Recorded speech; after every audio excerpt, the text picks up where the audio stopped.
ولا هم ينقذون إلا رحمة منا ومتاعا إلى حين وإذا قيل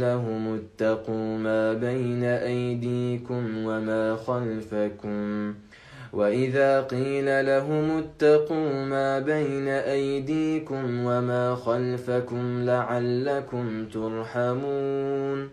وما تأتيهم